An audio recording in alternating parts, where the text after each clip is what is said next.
전능하신 아버지 하나님 천지의 창조주를 믿습니다. 나는 그의 유일하신 아들 우리 주 예수 그리스도를 믿습니다. 그는 성령으로 잉태되어 동정녀 마리아에게서 나시고 본디오 빌라도에게 고난을 받아 십자가에 못 박혀 죽으시고 장사된 지 사흘 만에 죽은 자 가운데서 다시 살아나셨으며 하늘에 오르시어 전능하신 아버지 하나님 우편에 앉아 계시다가 거기로부터 살아있는 자와 죽은 자를 심판하러 오십니다. 나는 성령을 믿으며 거룩한 공교회와 성도의 교제와 죄를 용서받는 것과 몸의 부활과 영생을 믿습니다. 아멘.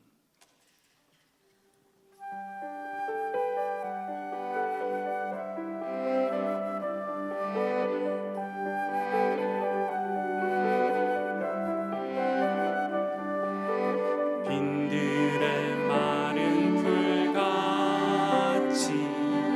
시들은 나의 영혼 주님이 약속한 삶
세상을 살아가는 동안에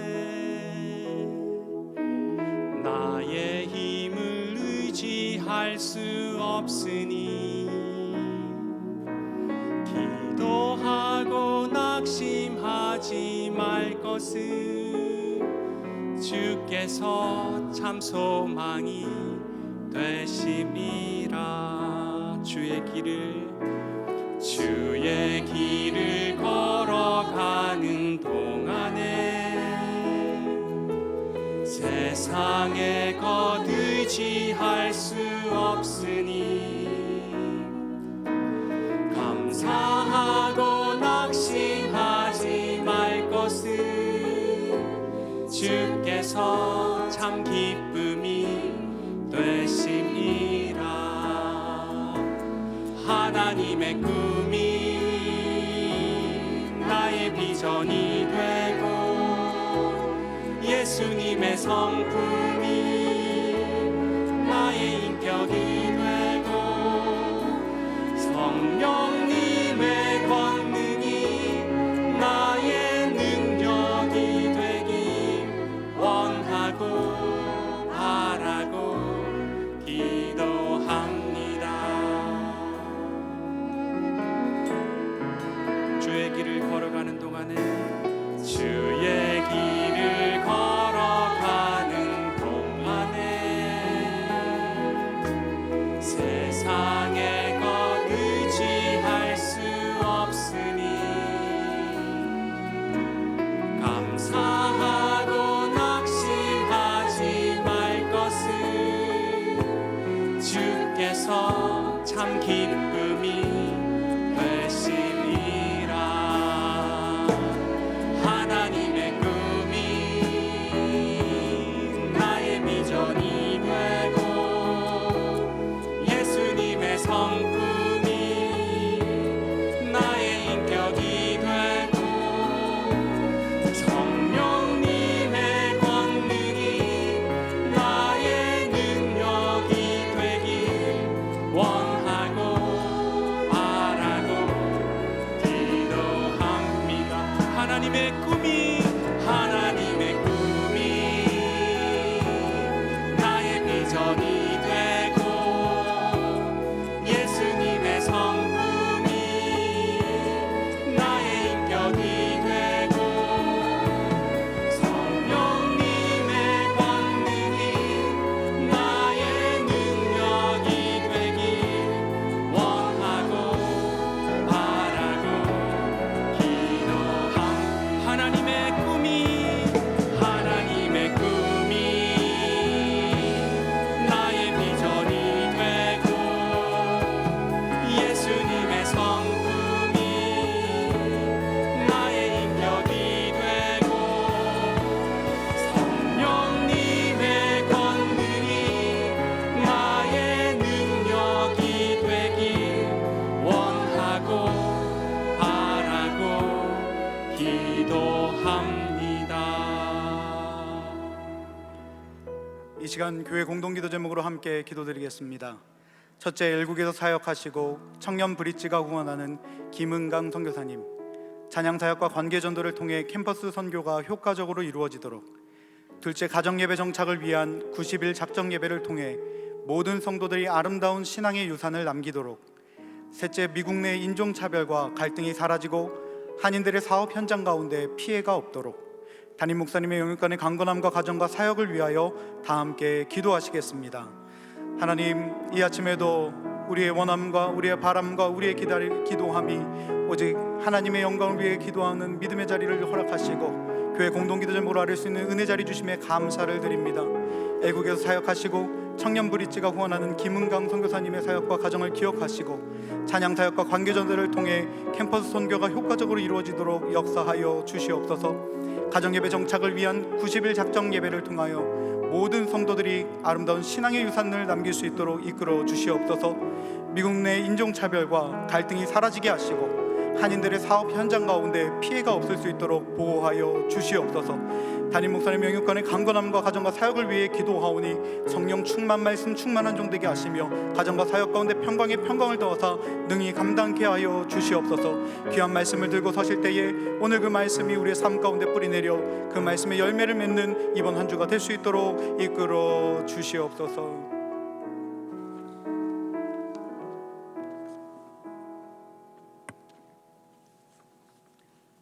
어느새 숲을 이룬 푸르른 나무들을 바라보며 우주 만물을 친히 다스리시며 주관하시는 하나님의 신묘막측하신 섭리를 깨닫습니다. 모든 것이 정지된 듯한 공포의 시간에도 우리를 위하여 아름다운 자연을 선물로 허락하시니 감사 찬양드립니다. 복된 주일 아름다운 성전에서 예배드리게 하심을 감사드립니다. 예전과 너무나 달라진 예배의 모습과 삶 가운데에서 겸손과 순종, 거룩한 삶으로 이 땅에 빛과 소금 되지 못하고 이기적인 삶을 살아왔음을 회개하오니 용서하여 주옵소서. 44순절 40일 예배와 성령 강림 50일 예배에 이어 90일 작정 가정 예배를 드리게 하심을 감사드립니다. 예배가 우리의 삶이 되게 하시고 능력이 되어 자신과 세상을 이길 힘 주옵시고 믿음의 유산을 이어가는 아름다운 가정들이 되게 하여 주옵소서. 질병의 문제와 가정, 직장, 자녀, 삶의 모든 문제를 아버지 앞에 내어놓고 기도하는 동안 가족들의 기도를 들으시고 하나님 보시기에 아름답고 좋은 곳으로 응답하시사 주의 영광 나타내는 삶 살게 하여 주시옵소서. 세워주신 이 땅의 위정자들을 지혜롭게 하시고 정의와 공의, 상생의 정치로 평화롭고 고요한 삶을 살게 하여 주옵시고 경제적인 문제도 지혜롭게 풀어나갈 수 있도록 도와주옵시며 이 땅과 열방 가운데 전염병을 종식시켜 주셔서 일상의 기쁨을 다시 찾고 온 성도들이 함께 모여 찬양과 기쁨으로 예배드리게 하여 주옵소서. 분단된 지 70년 된 이 민족을 불쌍히 여기시고 복음으로 하나됨과 통일의 은혜를 허락해 주셔서 고통과 얽매임 가운데 살아가는 북한 동포들을 억압과 가난에서 풀어주시기를 간절히 기도드립니다. 동안교회를 지키시고 함께 하시는 하나님, 말씀 가운데 임재하여 주셔서 교회와 가정에서 영상으로 예배드리는 사랑하는 성도들을 축복하시고 영과 귀가 열리게 하시고 이 시간 말씀하시는 하나님의 뜻을 깨달아 알게 하시며 말씀대로 살아가는 거룩한 성도들 되게 하여 주시고 올려드린 한 영혼을 귀히 여기시고 구원의 은총을 베풀어 주시옵소서. 말씀을 전하시는 담임 목사님 신원을 강건케 하시고 가정과 사역을 지키시고 어렵고 힘든 세대 가운데 교회를 지키며 성도들을 말씀으로 세워나가시기에 힘들고 지치지 않도록 성령님 도우시고 이끌어 주옵소서. 오늘도 예배를 위하여 정일토록 수고하시는 모든 교육자님들과 장로님들, 예배위원들과 봉사자들을 축복하시고 찬양팀과 임마누엘 찬양대의 찬양을 통하여 영광을 받으시며 저들의 헌신을 기억하여 주시고 하늘의 복과 땅의 복으로 충만하게 채워 주시옵소서. 다시 오실 예수 그리스도의 거룩하신 이름 받들어 감사하며 기도드립니다. 아멘.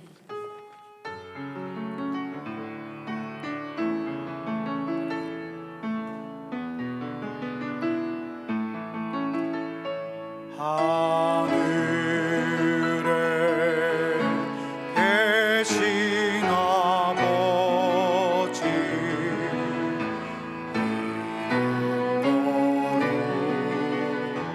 거룩하사 주님 나라 임하시고 뜻이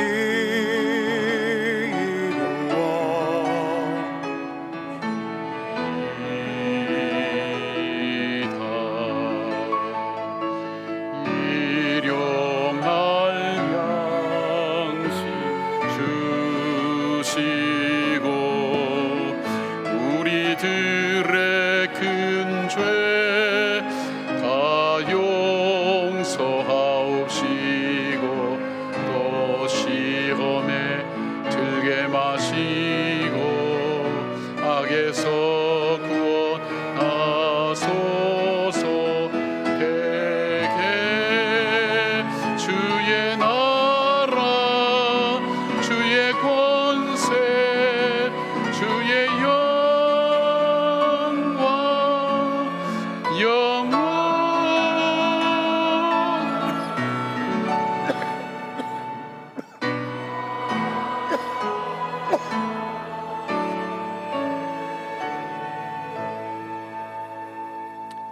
아버지, 어느새 6월 첫째 주 예배를 올려드립니다. 삼일체 주일로 드리는 오늘 예배 위에 마음과 정성을 다하여 주께 올려드리는 사랑하는 우리 한 분 한 분들의 중심을 주님 받아주시고, 또 영상으로 드리지만 우리의 마음만은 변치 않고 우리의 중심을 올려드리는 모든 성도들의 이 예배 위에 하나님 은혜와 복을 베풀어 주셔서 이 세상을 살아가며 하나님 주의 자녀로 살아갈 지혜와 능력과 은혜가 하나님 공급되어지는 복된 예배 시간 되게 하여 주시옵소서. 유난히 어려움과 고난이 많았던 2월달, 하나님 지치고 힘든 주님의 백성들 위해 새 힘을 허락하여 주시고, 이 나라와 이 민족과 신앙을 지키기 위해 수고한 후손들의 가정을 하나님께서 복 주시고 은혜를 베풀어 주시옵소서.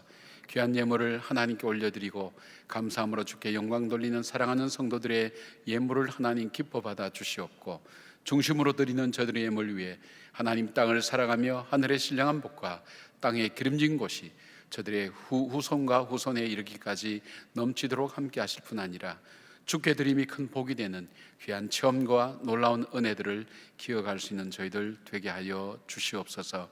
질병으로 고통당하는 우리의 지체들 위해 하나님 이 시간 찾아가 주셔서 어루만져 주시고, 슬픔으로 어려움을 당하는 우리의 지체들도 아버지 위로해 주셔서 천국의 참된 소망과 생명의 부활로 인도하시는 하나님의 능력을 믿는 믿음이 더욱더 강건해지는 기회가 되게 하여 주시옵소서.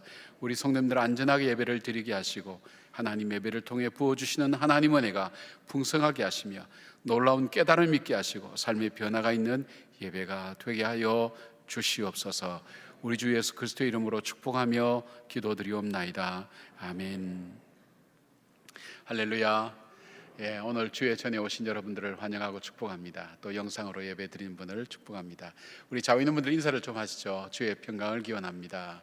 주의 평강을 기원합니다. 고맙습니다. 매일 저녁 여러분 예배 드리시죠? 저는 이 지금 접속자 수가 한 700명 정도 되는데 3,000명 정도가 되면 우리가 이 세상을 바꿀 수 있다는 생각을 하고 있습니다. 여러분께서 우리 교인들이 많이 참여할 수 있도록, 그래서 우리 교인의 대부분들이 함께 참여해서 우리가 가정 예배를 드리게 될 때 우리의 세상이 어떻게 돌아가는 우리 일상 속에 하나님께 드림의 예배가 있다면 거기에서 능력이 되고 또 공급이 되어질로 저는 그렇게 믿습니다. 함께 예배에 참여하시고, 우리가 가정에 예배를 드리겠습니다, 혼자라도 예배를 드리겠습니다 하는 분들은 교회에서 조그만 기념품을 하나 드립니다. 십자가의 기념품을 하나 드리는데 2층에 내려가시면 여러분이 예배 작정서를 적으시고 하나님과 약속하시는 겁니다. 나는 가정 예배를 이제 드리겠습니다.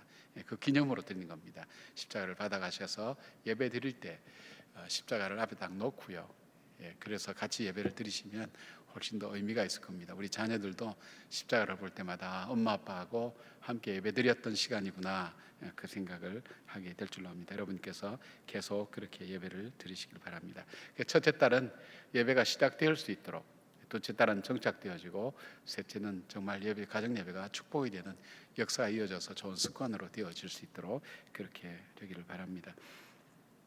오늘 날씨가 굉장히 추워서가 아니라 더워서, 제가 지금 말이 잘못 나가고 있습니다. 더워서 에어컨을 할 수 없이 틀어야 됩니다. 틀어야 되면 이 공기가 순환이 되기 때문에 이 비말 같은 것이 잘 이렇게 돌아다닐 수가 있습니다. 그래서 오늘 기침하는 분들도 꼭 마스크를 해주시고, 또 여러분이 마스크를 꼭 착용해 주셔서 하시고, 오늘 성가대도 마스크 착용하시고 찬양하시면 좋겠다는 생각이 들어갑니다. 계속해서 교회 소식 영상 보면서 함께 우리 교회 소식 함께 나누겠습니다.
오늘 우리에게 주시는 하나님의 말씀은 시편 91편 1절에서 3절 말씀입니다.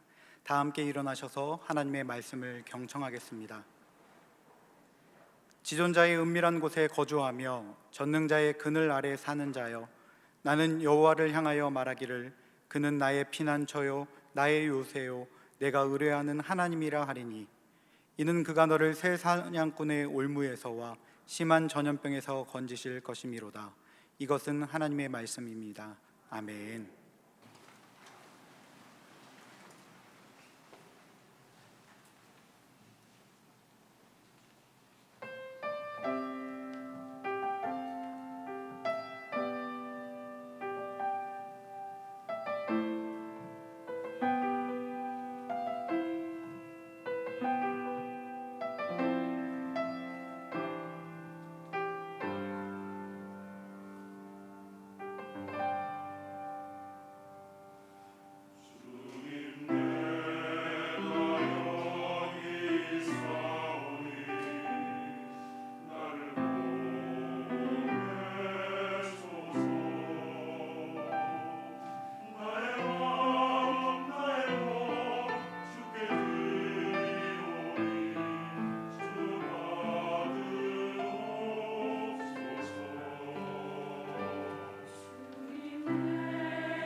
아멘. 고맙습니다. 이렇게 어려울 때는 우리가 평범했던 것들도 특별하게 보이기도 하고, 보통 노력과 예씀이 아니구나, 보통 섬김이 아니구나 하는 그런 생각을 많이 합니다. 하루 종일 방역하시는 분들, 우리가 섬기는 분들 보면 일부 예배 끝나고 나면 바로 공중으로 살포해서 방역을 하고, 여러분 앉은 의자나 책상 요 앞에 있는 거 다 닦고 해서 여러분이 안전하게 오실 수 있도록 그렇게 준비하는 시간이 엄청나게 많이 걸립니다. 그런 작은 일들, 그러나 결코 작은 일이 아니. 지난주는 우리 장로님들이 앞장서서 하셨는데 저녁에 다 몸살이 거의 다 나신 것 같아요. 그만큼 수고하고 애써서 여러분이 안전하게 예배 드릴 수 있도록 하니까 여러분께서 여러분 신앙 속에 마음의 편안함을 가지시고 와서 예배를 드리시기를 부탁을 드립니다. 우리가 매일 선포하며 기도하는 시편 91편은 여러분이 기도하고 선포할 때마다 이거 왜 이렇게 하는지 그런 생각이 아마 한 번쯤은 들어가실 거라고 생각합니다. 저자가 누구인지는 자세히 모르지만 모세라고 얘기하는 분도 있고 다윗이라고 하는 분도 있고 인생이 줄 수 있는 모든 시련과 고난을 겪은 그 시편 기자가 자기가 인생을 살아오면서 어떤 어려움을 겪었는데 하나님이 그때마다 어떤 하나님이 되셨다 하는 것을 잘 기록하고 있는 말씀이 되어서 이 말씀은 전통적으로 왕이 어려움을 당할 때 또 전쟁을 치러 나가는 군인들에게 제사장이나 선지자가 축복하는 그런 말씀이었습니다. 그래서 그분들에게 이 말씀을 통해서 용기를 갖고 힘을 얻도록 늘 격려했던 그런 말씀이기도 하고, 특별히 종교개혁 때에는 종교개혁자들이 종교개혁을 할 때 지치고 힘들고 용기를 잃어버리고 하루하루를 어떻게 살아야 될지 알지 못할 때에 이 시편 91편의 말씀을 함께 읊조리고 또 기도하면서 그 종교개혁을 이루어 나갔다고 합니다. 저는 개인적으로 저희 가정이 어려울 때 이 시편 91편을 저희 집사람과 함께, 저희 어머니와 함께 이 말씀을 선포하면서 그리고 이 시편을 가지고 기도를 그렇게 드렸습니다. 그 과정을 통해서 이 말씀이 갖고 있는 능력이, 또 말씀이 주는 힘이, 권능이 얼만큼 귀하구나 하는 것을 생각할 수가 있었던 것입니다. 평안할 때와는 다르게 우리 인생이 시련과 고난이 올 때는 우리가 사는 것이 달라져야 됩니다.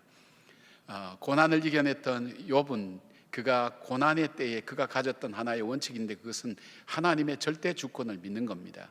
하나님께서 이 가운데도 함께 계시고 여전히 지금도 이 일을 통해서 일하고 계신다는 것을 그는 믿음으로 고백하면서 자기의 아픔과 고통스러운 마음을 하나님께 다 쏟아낼 수 있었고, 입술로 하나님을 부인하는 죄를 범치 아니하도록 했고, 하나님께 더 적극적으로 예배하는 자리에 나올 수 있어서 하나님과 더 가까워져서 그 나중에 이렇게 고백하죠. 귀로만 들었던 하나님을 이제 눈으로 뵙는다고. 그리고 그 고난과 시련을 통해서 자신이 정금같이 나오게 되었노라고 그렇게 고백하고 있습니다. 그런 면에서 오늘 우리가 시편 91편을 매일 예배 때마다 선포하고 또 우리가 가정 예배 드릴 때도 선포하면서 이 시편을 가지고 나의 기도로 삼고 올려드리는 충분한 이유가 있다고 생각합니다. 그러나 이 시편 91편이 갖고 있는 의미가 무엇인가 하는 것을 좀 더 자세히 들여다볼 때에 여러분이 기도 드릴 때에 이 말씀이 기억나고 또 이 말씀을 통해서 새 힘을 얻는 그런 역사가 있기를 바랍니다. 이 시편은 1절부터 16절로 되어 있지만 1절, 2절을 보면 시편 기자가 나의 신앙 고백은 이것입니다라고 자기 신앙 고백을 하고 있습니다. 나는 하나님을 어떤 하나님으로 믿고 있습니다. 그 고백을 1절, 2절에 하고 있고 3절부터 13절까지는 나의 살아오는 삶의 인생 여정 동안에 내가 당했던 수많은 일들 앞에 하나님은 나를 이렇게 인도해 주셨습니다 하는 것을 경험과 더불어서 설명하고 하나님이 어떤 분인가 하는 것을 말씀해 주고 있습니다. 그리고 14절부터 16절까지는 그러므로 우리가 고난과 시련의 때에는 우리가 평소처럼 그렇게 사는 것이 아니라 이렇게 사십시다. 이렇게 살아야 이 고난과 시련이 우리에게 유익이 되고 이걸 통해서 우리가 더 강건해질 수 있다는 것을 말씀하면서 결론으로 내리고 있습니다. 먼저 1절, 2절은 시인이 자신의 경험을 통해 하나님이 어떤 분인가 하는 것을 그 고백했던 그 고백의 내용들이 이 1절, 2절에 나오고 있습니다. 우리가 함께 1절, 2절 읽어보겠습니다. 같이 읽겠습니다. 지존자의 은밀한 곳에 거주하며 전능자의 그늘 아래에 사는 자여, 나는 여호와를 향하여 말하기를 그는 나의 피난처요 나의 요새요 내가 의뢰하는 하나님이라 하리니. 시편 기자는 어떤 종류의 어려움과 시련이 오더라도 하나님께서 나를 반드시 보호하시고 인도하시고 공급하시는 하나님이 되셨다는 것을 고백하고 있습니다. 그는 하나님을 그에게 있어서 고백할 때 그는 네 가지를 들어서 고백을 합니다. 하나님, 내 삶에 은밀한 곳이 되어주셨다. 그 다음에 나의 그늘이 되어주셨다. 나의 피난처가 되어주셨다. 나의 요새가 되어주셨다. 사실상 자기 인생에 어떤 문제가 와도 모든 것을 다 막아주시고 보호하시고 공급하시는 그 하나님 모습을 다양하게 표현하고 있습니다. 여기 은밀한 곳은 적이 이르지 못하는 높은 곳을 말합니다. 그늘은 새끼를 보호하기 위해서 자신의 날개로 덮은 어미새의 이미지를 그렇게 얘기해 주고 있습니다. 피난처는 낮에 무더위나 밤의 추위 혹은 대적들의 공격에서 피하며 쉴 수 있는 곳을 말합니다. 요새는 백성을 지키기 위해서 높은 산에 세운 견고한 성곽을 의미합니다. 성곽에는 막루가 있어서 적이 누구이며 어떻게 오는지를 알 수 있는 높고 안전한 곳을 그렇게 의미합니다. 시편 기자는 다양한 시련과 고통 속에서 경험한 하나님을 단순히 그냥 하나님으로 부르지 않고 하나님의 다양한 이름을 부릅니다. 지극히 높으신 분인 엘리온, 전능하신 분인 엘샤다이, 언약하신 것을 바로 이루시는 여호와, 그리고 내가 어떤 상태에서도 달려갈 수 있는 나의 하나님인 엘로하이, 이렇게 고백하고 있습니다. 하나님의 보호하심과 인도하심이 정말 잘 표현되어진 네 가지로, 하나님 나에게 은밀한 곳이 되어주셨다, 나의 그늘이 되어주셨다, 나의 피난처가 되어주셨다, 나의 요새가 되어주셨다고 그렇게 합니다. 이것을 가장 잘 표현한 시가 있습니다. 이 독일 개신교 찬송가 뒤에 있는 길라 서는 이를 위한 기도에 보면 바로 이 말씀의 의미를 잘 표현하고 있습니다. 제가 한번 읽어드리겠습니다. 주님이 그대 앞에 계셔서 그대에게 바른 길 보이시기 바랍니다. 주님이 그대 곁에 계셔서 그대를 팔로 껴안아 지키시기 바랍니다. 주님이 그대 뒤에 계셔서 못된 사람들의 나쁜 계획에서 그대를 보존하시길 바랍니다. 주님이 그대 아래에 계셔서 그대가 떨어지면 받아주시고 그대를 덫에서 끄집어내시기를 바랍니다. 주님이 그대 안에 계셔서 그대가 슬플 때에 그대를 위로하시기를 바랍니다. 주님이 그대 둘레에 계셔서 남들이 그대를 덮칠 때 막아주시기를 바랍니다. 주님이 그대 위에 계셔서 그대에게 복 주시기를 바랍니다. 이처럼 그대에게 은혜로우신 하나님이 복 주시기를 바랍니다. 그렇게 표현하고 있습니다. 참 잘 표현했다고 그렇게 생각합니다. 그래서 시인은 여기서 우리가 은밀한 곳에 거하고 전능하신 자의 그늘 아래 거하여야 한다고 고백을 하면서 옆 앞에 말하는 우리가 은밀한 곳에 거하고 하는 이 거한다는 표시는 요셰브라는 이 단어인데, 이 단어는 분사 형태로 되어서 지속적인 것을 얘기합니다. 쉽게 말하면 우리가 이런 복을 받기 위해서, 이런 하나님이 되기 위해서 우리의 삶이 지속적으로 하나님과의 친밀한 관계를 유지하고 하나님 안에 머물러 있어야 된다는 것을 그는 이야기하고 있습니다. 모든 사람에게 다 이런 축복이 주는 것이 아니라 하나님 안에 머물러 있는 사람에게 하나님께서 지속적으로 주시는 축복이 있다는 거예요. 뒤에 거한다는 그 단어는 이틀로난이라는 이런 단어인데, 이거는 뭐냐면 하나님과 진정한 교제를 나누는 사람이 지속적으로 받는 복이 어떤 복인가 하는 것을 표현하고 있습니다. 그러니까 이 시편 기자가 고백한 그 하나님으로부터 오는 보호함과 인도함과 공급함을 받는 인생은 바로 하나님과 친밀한 관계를 지속적으로 유지하고 있는 그 사람, 하나님과 계속 교제하는 그 사람에게 주어지시는 하나님의 축복이라는 것입니다. 그리고 자기 삶의 경험을 통해서 그는 3절부터 13절까지 하나님 나에게 어떤 하나님이었다는 것을 설명해 주고 있습니다. 3절에서 13절 이래 보시면 이 본문 속에는 시공을 가리지 않고 인간을 위협하는 모든 종류의 위험을 다 나열하고 있습니다.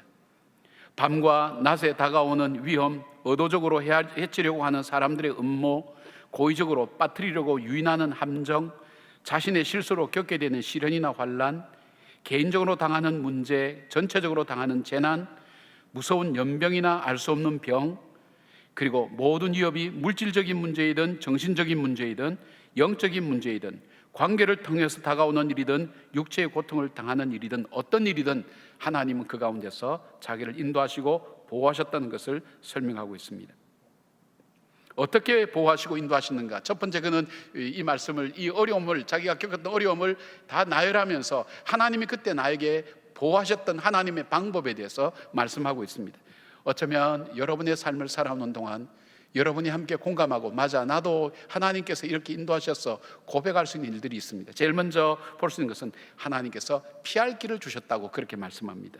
우리 9절 말씀 같이 한번 읽어볼까요? 9절 말씀, 내가 말하기를 여호와는 나의 피난처시라 하고 지존자를 너희 거처로 삼았으므로 되어 있습니다. 하나님은 죽음도 환난도 실패도 두려움도 피할 길을 주신다고 말씀하고 있습니다. 잠언 14장 26절부터 27절까지 보니까 여호와를 경외하는 자에게는 견고한 의뢰가 있나니 그 자녀들에게 피난처가 있으리라. 여호와를 경외하는 것은 생명의 샘이니 사망의 그늘에서 벗어나게 하느니라. 시편 46편 1절 보니까 하나님은 우리의 피난처요 힘이시니 환난 중에 만날 큰 도움이시라. 마태복음 23장 31절에 보면 예수님께서 예루살렘을 보시면서 탄식하면서 이렇게 말씀하십니다.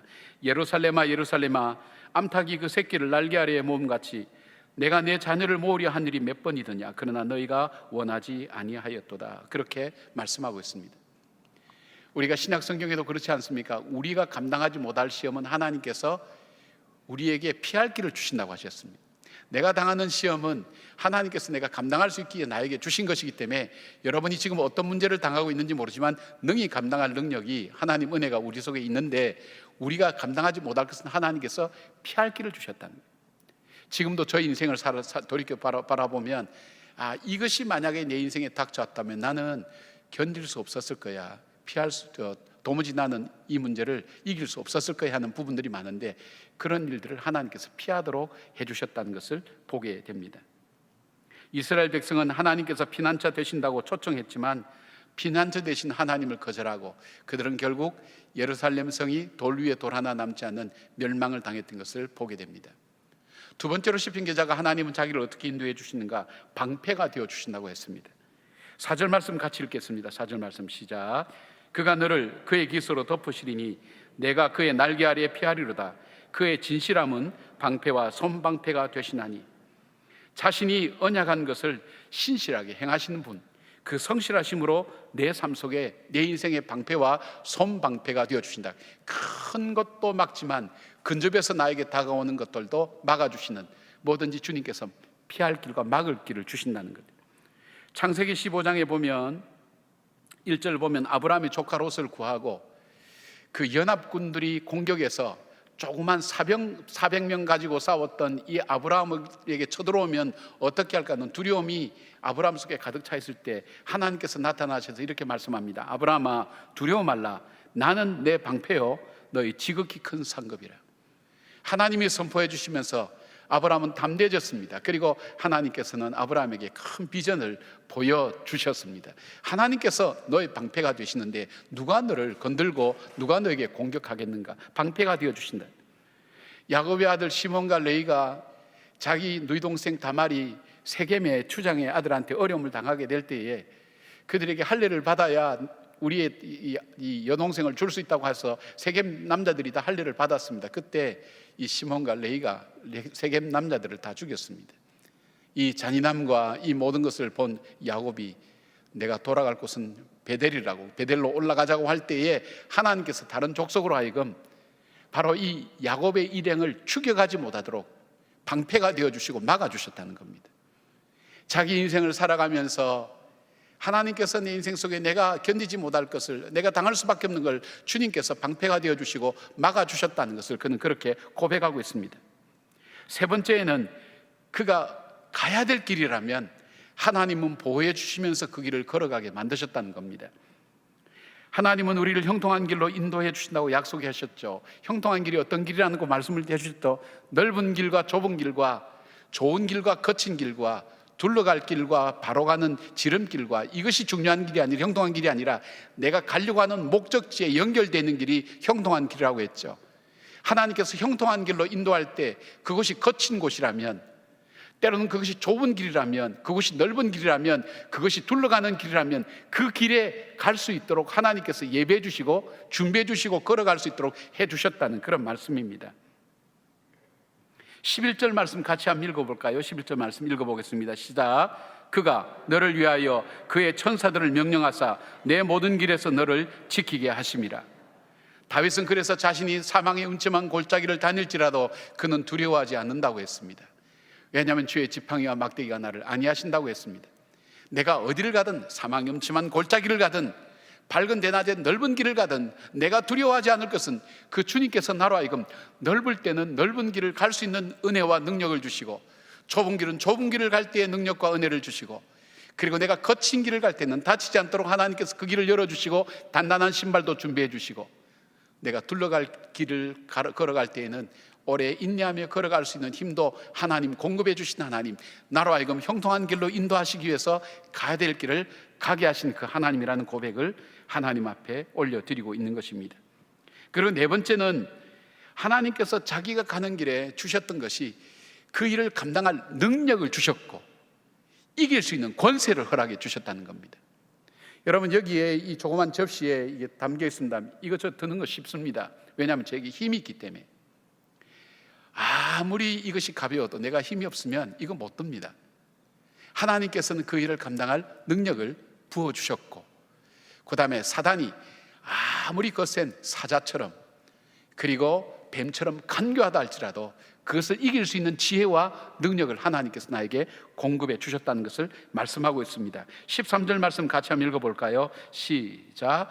내가 사자와 독사를 밟으며 젊은 사자와 뱀을 발로 누르리로다. 아멘. 다섯 번째 그에게 인도하신 것이 뭐냐면, 하나님께서 악한 자를 심판하심으로 하나님의 백성을 위로하시고 하나님의 공의를 세웠다는 것입니다. 여러분, 우리가 살면서 가장 억울할 때가 어떤 것입니까? 내가 분명히 피해자인데, 내가 너무나 어려운 일을 당했는데 나에게 고통과 아픔을 준 사람, 거짓말과 간사한 말과 세상의 더러운 것으로 속이면서 살아가는 저 사람이 살아갈 때 얼마나 속이 상합니까? 마음이 아픕니다. 하나님, 어찌하여 나를 이렇게까지 힘들게 만드십니까? 그렇게 합니다. 그러나 하나님께서 말씀하신다. 때가 이럴 때에 하나님께서 반드시 심판하신다고 약속하셨습니다. 그 심판을 통해서 하나님은 공의를 베푸시는 하나님 것을 나로 하여금 믿게 만들며 용기가 꺾이지 않도록 하나님께서 붙들어 주셨다는 것입니다. 8절 말씀 같이 읽어볼까요? 8절 말씀 시작. 오직 너는 똑똑히 보리니 악인들의 보응을 내가 보리로다 되어 있습니다. 시편 37편 1절에 보니까 악을 행하는 자들 때문에 불평하지 말며 불의를 행하는 자들을 시기하지 말지어다. 9절에 진실로 악을 행하는 자들은 끊어질 것이나 여호와를 소망하는 자들은 땅을 차지하리로다. 자, 한번 돌아보십시오. 하나님께서 자기 인생을, 이 사람이 어떤 어려움을 겪은지 몰라요. 아마 모세쯤 되었으면, 다윗쯤 되었으면 모든 어려움을 다 겪었을 거예요. 근데 하나님께서 그 수많은 어려움 가운데 자기를 인도해 오신 하나님의 방법이 뭐냐? 그 하나님 나의 피난처가 되어 주셨다는 거예요. 피할 길이 되어 주셨고, 내가 피할 수 있도록 해 주셨고, 피난처가 되어 주셨다. 내 인생의 방패가 되어 주셔서 막아 주시고 나를 지켜 주셨다는 겁니다. 그리고 내가 꼭 가야 되는 길이라면 그 길을 보호하셔서, 아무리 사울이 나를 죽이려고 할지라도 하나님께서 피할 길을 주셨고 살 길을 열어 주셨고, 오히려 생명의 길을 자기에게 부어 주셨던 그 경험들 지나보면 하나님께서 그렇게 인도해 주셨다는 겁니다. 뿐만 아닙니다. 하나님께서 그 고난을 이겨낼 수 있는 능력을 내게 주셨고, 그 다음에 아무리 간교하게 다가오고 나를 넘어뜨리려고 하는 사단의 괴각이 있을지라도 독사의 머리를 밟고 사자를 밟을 수 있는 능력과 권세를 나에게 주셔서 그것을 이길 수 있도록 행해 주셨다는 거예요. 그리고 하나님께서 심판하심으로 정말 악한 자들이 이 땅에 살지 못하도록 하나님께서 만들어 주심으로 용기가 꺾이지 않고 담대함으로 주의 말씀 지키고 나갈 수 있도록 내 인생을 보호해 주셨다는 게 이 고백입니다. 사랑하는 여러분의 고백과 일치하지 않습니까? 아멘이십니까? 예. 정말 지난날 살아온 삶 동안에 여러분 그냥 결코 오지 않았을 겁니다. 하나님 이렇게 인도해 주셨다는 것, 말씀을 시편 기자를 통해서 어떻게 인도해 주셨는가 하는 것을 하나하나 이렇게 설명을 해드리는 겁니다. 시편 기자는 자기의 고백을 담고, 그래서 나는 이 지존자의 은밀한 곳에 거주하며 감히 접근할 수 없는 그 하나님의 가장 깊은 곳에 내가 거주하며 전능하신 그 하나님의 그늘 아래 거하는 것이 지금 내 삶이다. 그러니까 난 담대하게 외칠 수 있어. 그 하나님은 나의 요새야, 나의 그늘이야, 나의 반석이야, 나의 산성이야. 내가 두려워하지 않는 어떤 것이야. 그 하나님 나와 함께 하셨다는 것, 그리고 자기 경험을 통해서 자기 인생을 통해서 이렇게 살아왔다는 것을 바로 이 사람들에게 말씀합니다. 그러면서 마지막 14절부터 16절까지 믿음의 자녀들이 어려울 때 어떻게 살아야 될 것인가 하는 것을 말씀하고 있습니다. 평범할 때와 어려울 때 살아가는 삶이 다르죠. 바로 이 시편 기자는 그러므로 고난과 시련이 우리 인생에 닥칠 때, 힘들 때 우리는 이렇게 살아야 된다는 겁니다. 첫 번째로 그는 하나님을 더욱 사랑하는 삶을 살아야 된다는 겁니다. 왜냐하면 하나님은 그를 사랑하는 자를 건지시기 때문입니다. 두 번째, 하나님을 더욱 알아가는 삶을 살아야 한다고 말씀합니다. 왜냐하면 하나님은 자기를 아는 사람을 높여주시기 때문입니다. 호세아 선지자는 하나님을 힘써 알자고 외쳤습니다. 세 번째, 하나님께 더욱 간구하는 삶을 살아야 된다고 말씀합니다. 왜냐하면 하나님은 자기에게 구하는 사람의 기도에 응답하시기 때문입니다.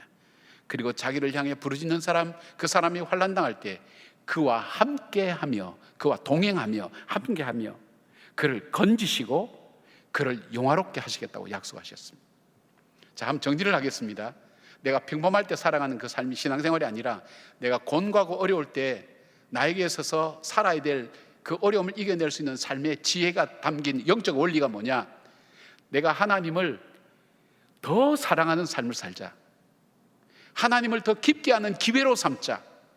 그리고 내가 하나님께 더 간구하는 그런 기회로 삼자. 그렇게 삼으라는 겁니다. 자기가 그렇게 살아왔다는 것입니다. 왜 그렇게 살아야 되는가? 그는 이렇게 얘기합니다. 하나님만이 내 인생에 참 만족을 줄 수 있다는 것입니다. 여러분, 우린 돈만 있으면 만족할 것 같습니다. 남편 있고 아내 있고 자식 있으면 다 만족할 것 같습니다. 정말 만족할까 여러분? 그러면 모든 것 다 가진 사람은 왜 스스로 목숨을 던집니까? 마음속에 만족감이 없어요. 불안한 거예요. 두려운 거예요. 이 세상에 그 어떤 것도 만족할 수 없어요. 시편 기자가 자기 인생을 살아오면서 생각해 볼 때, 지난날 돌아볼 때 정말 내 인생을 만족해 하는 것은 아무것도 없었어요. 바닷물을 마신 것처럼 먹으면 더 갈증이 생기는 것이 인생의 욕구입니다. 내 인생을 만족해 하시는 분이 하나님밖에 없다는 거예요. 내가 공고함과 어려움 중에도 내가 만족하고 기쁘면 그 공고함과 어려움이 나에게 문제가 되지 않습니다. 근데 그렇게 나에게 그 만족을 주시는 분이 그 하나님이시라는 것. 두 번째, 그 하나님이야말로 내 인생을 가치 있고 의미 있게 만드는 하나님이라는 겁니다. 보리떡 5개와 물고기 2마리 별 것 없었지만 그 보리떡 5개와 물고기 2마리가 하나님의 하나님 되심을 드러내고 광야에 모인 사람을 배부르게 만들었던 그 가치 있고 의미 있게 만든 것이 하나님이라면, 삭개오를 버려진 삭개오, 그가 돈 많고 높은 자리에 있었지만 그 삶은 의미가 없었어요. 그 삶을 의미 있고 가치 있게 만든 것이 우리 하나님이라면, 하나님은 오늘도 내가 가치 없고 허무하게 살아가는 내 삶 속에도 역사하셔서 내 삶을 가치 있고 의미 있게 만드신 분이 바로 그 하나님이기 때문입니다.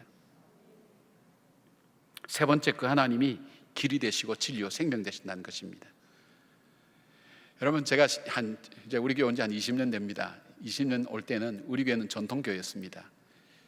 교회가 김동호 목사님 나가고 난 이후에 교회를 어떻게 이끌어갈까, 어떻게 섬겨나갈까 할 때 그때는 길이 보였어요. 제게 이렇게 목회하면 되겠다 생각해서 그렇게 쭉 지금까지 해왔어요. 최근에 몇 년 들어오면서 사회가, 시대가 바뀌면서 제 마음속에 이젠 길이 안 보인다. 목회할 때 어디로 이 백성들을 인도해야 될지 길이 보이지 않는 거예요.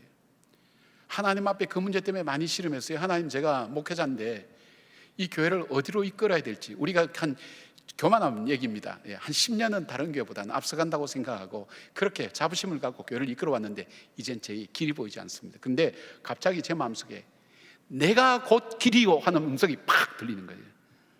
하나님이 길이라 하시는 거예요. 여러분에게 돈이 없어서, 건강이 없어서, 아무것도 없어서 막막하다고 생각될 때 하나님이 여러분에게 이렇게 말씀합니다. 내가 곧 길이요 진리요 인생의 기준이요 생명이니 너에게 참 소망을 주고 힘을 주는 하나님이라. 아멘이십니까? 네, 아멘입니다. 그 하나님만이 나의 길을 열어가시고 내 삶을 가치 있고 복되게 하시고 그 하나님만이 내 인생에 참 만족감을 주는 그 하나님이라는 것. 자, 그런 마음을 가지고 우리가 14절부터 16절 말씀을 다시 한번 읽어볼까요? 한번 읽어보십시다. 시작. 하나님이 이르시되 그가 나를 사랑한즉 내가 그를 건지리라. 그가 내 이름을 안즉 내가 그를 높이리라. 그가 내게 간구하리니 내가 그에게 응답하리라. 그들이 환난당할 때에 내가 그와 함께하여 그를 건지고 영화롭게 하리라. 내가 그를 장수하게 함으로 그를 만족하게 하며 나의 구원을 그에게 보이리라 하시도다. 아멘. 그렇게 살았던 욥은 욥기 23장 10절에 이렇게 고백합니다. 그러나 내가 가는 길을 그가 아시나니 그가 나를 단련하신 후에는 내가 순금같이 되어 나오리라. 우리를 새롭게 만드실 그 하나님을 바라보며 우리가 이 어려운 시기에 이양에 닥친 어려움 앞에 이양의 신앙생활 할 바에는 내가 이번 기회가 하나님을 더 사랑하는 기회로 만들어 보자. 하나님을 더 아는 기회로 만들어 보자. 내가 성경을 얼만큼 알지? 성경이 지명도 인명도 다 모르지 않습니까? 여러분 성경을 얼만큼 압니까? 성경을 더 열심히 아는, 하나님을 더 알아가는 기회로 삼자. 그리고 나에게 주어진 이 삶 속에 하나님께 더 기도하는 그런 기회로 삼자. 그런 마음 가지고 살았던 욥, 그는 정금같이 나온 자기의 삶을 경험했다고. 시편 기자는 그렇게 인도하셨던 그 하나님을 경험했다고. 내 인생을 만족해하며 나를 가치 있고 의미 있게 만들며 장수함으로 내 삶이 어떤 것인가 하는 것을 알게 하였고, 막힐 때마다 내 인생의 길이 되어 주셨던 그 하나님, 그 하나님이 나의 하나님이라고 그렇게 고백했던 것입니다. 세계적인 설교가 있던 찰스 스펄전 목사님이 1854년도에 영국 런던에 전도하러 한 1년간 머물렀던 적이 있었다고 합니다. 근데 그 도시에 마침 콜레라가 돌기 시작했습니다. 이 콜레라는 많은 사람을 괴롭혔습니다. 많은 사람이 전염병으로 고생하다가 목숨을 잃었습니다. 스펄전 목사님은 전도하는 일보다 더 앞선 일이 병원에 신방하는 일이었습니다. 그리고 죽은 사람 장례식 집례하는 일이었습니다. 그가 수개월 동안 죽어가는 사람은 늘 봅니다. 죽은 사람 장례식 합니다. 병들어 죽어 있는 사람이 신음소리를 듣습니다. 이것이 자기 삶 속에 계속해서 밀려오니까 자기도 탈진해버린 거예요. 지친 모습으로. 그가 이 도보 거리라 그랬는데, 저는 런던에 잠깐 지나갔기 때문에 잘 모르겠습니다. 어딘지. 그 거리를 힘들게 이렇게 걸어오는데 한 제화점에 보니까 종이로 주인이 쓴 그 뭐가 적혀 있더랍니다. 이상하게 자기의 발길을 끌어서 거기 가봤습니다. 가봤는데 이 말씀이 적혀 있었습니다. 주인이 손으로 써서 붙인 글씨였는데 바로 시편 91편 9절 10절 말씀이었습니다. 내가 말하기를 여호와는 나의 피난처시라 하고 지존자를 너희 거처로 삼았으므로 화가 내게 미치지 못하며 재앙이 네 장막에 가까이 오지 못하리니. 이 말씀이 자기 가슴을 꽉 쳤습니다. 그는 집에 들어와서 글을 이렇게 적었습니다. 이 말씀은 즉각 나에게 큰 영향을 미쳤습니다. 나의 믿음은 이 말씀을 나의 말씀으로 받아들였습니다. 나의 모든 두려움과 불안은 사라지고 평온함과 담대함으로 병자들을 신방하였습니다. 나는 그 가게 주인의 마음을 움직여 창문에 이 말씀을 써놓게 하신 것이 모두 하나님의 섭리임을 인정하고 깊이 감사드렸습니다. 또한 이 말씀의 능력을 기억하며 다시 한번 나의 주 하나님께 찬양합니다. 여러분은 어려울 때 어떻게 사세요? 어려울 때 무엇을 붙드세요? 한번 생각해 보세요. 갖은 어려움을 겪었던 이 시편 기자, 그가 어려움 앞에 살았던 믿음의 길, 우리가 다시 한번 돌아보며 어렵다고 얘기하는 이 시대 속에 오히려 정금같이 나오는 기회가 될 수 있는 삶을 선택하며 걸어가는 우리 성도들 되기를 주의 이름으로 축복합니다. 아멘. 기도하겠습니다. 하나님, 우리 성도님들을 축복합니다. 사랑합니다. 우리 주님을 더 알아가는 기회가 되게 하시고, 우리 주님을 더 사랑하는 기회가 되게 하시고, 주님 앞에 더 기도하는 기회가 되게 하여 주시옵소서. 나의 삶의 길이 되어 주신 주님, 내 인생을 멋지고 아름답게 가치 있게 만들어 주신 주님, 내 인생을 만족해 하시는 그 주님을 찬양하며 믿음으로 걸어가는 저희들 가운데 우리의 하나님, 은밀한 자 되시고 요새가 되어주시고 반석이 되어주시고 그늘이 되어주시고 피난처가 되어주신 그 하나님으로 인하여 승리하는 저희들 되게 하여 주시옵소서. 예수님의 이름으로 기도드리옵나이다. 아멘. 다 함께 일어나셔서 찬송가 419장 찬송하시겠습니다. 다 함께 일어나셔서 찬송가 주품에 우리 함께 찬양하겠습니다.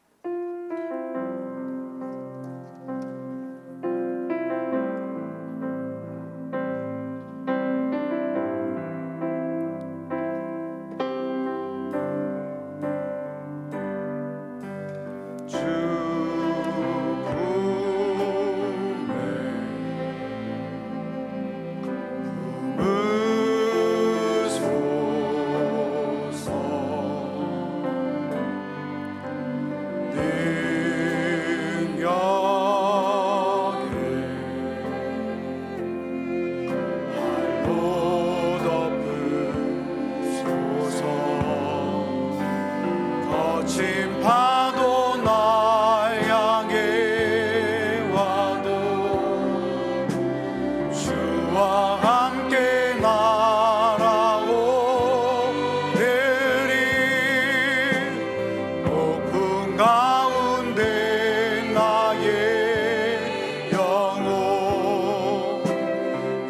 잠잠하게 주를 보리.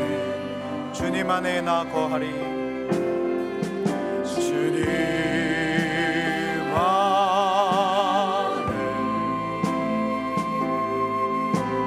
거하리.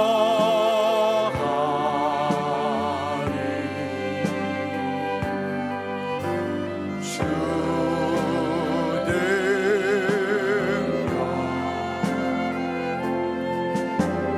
잠잠히 있네. 거친 파도 날 향해 와도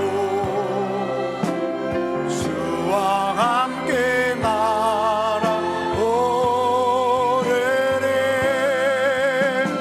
높은 가운데 나의 영혼 잠잠하게 거친 파도 날 향해 와도 거친 파도 날 향해 와도 주와 함께 날아오르리.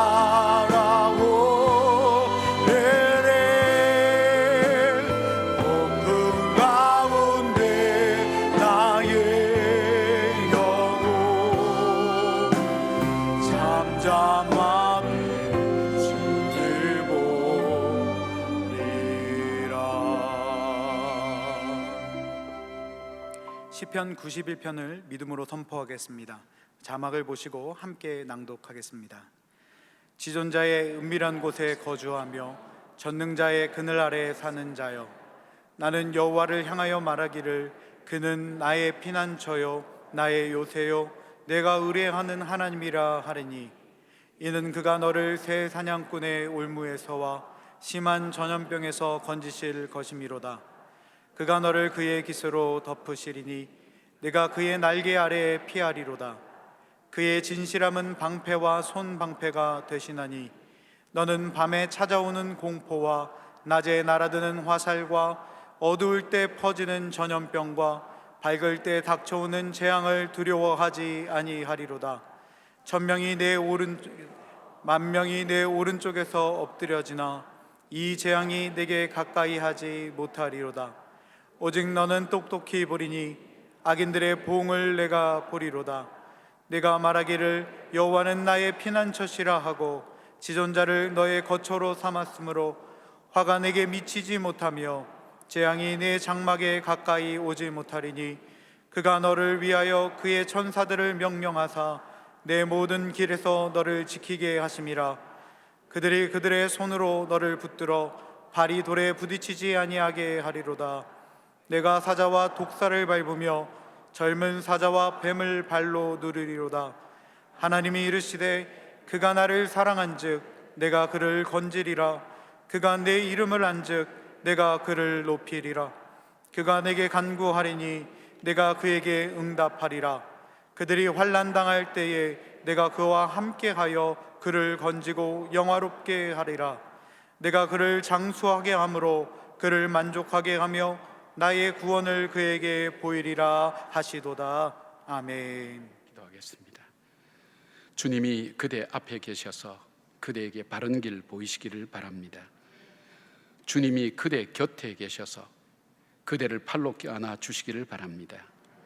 주님이 그대 뒤에 계셔서 못된 사람들의 나쁜 계획에서 그대를 보존하시기를 바랍니다. 주님이 그대 아래에 계셔서 그대가 떨어지면 받아주시고 그대를 덫에서 끄집어내시기를 바랍니다. 주님이 그대 안에 계셔서 그대가 슬퍼할 때에 그대를 위로하시기를 바랍니다. 주님이 그대 둘레에 계셔서 원수들이 그대를 덮칠 때 막아주시기를 바랍니다. 주님이 그대 위에 계셔서 그대에게 복 주시기 바랍니다. 이처럼 그대에게 은혜로우신 하나님이 복 주시기를 바랍니다. 아멘.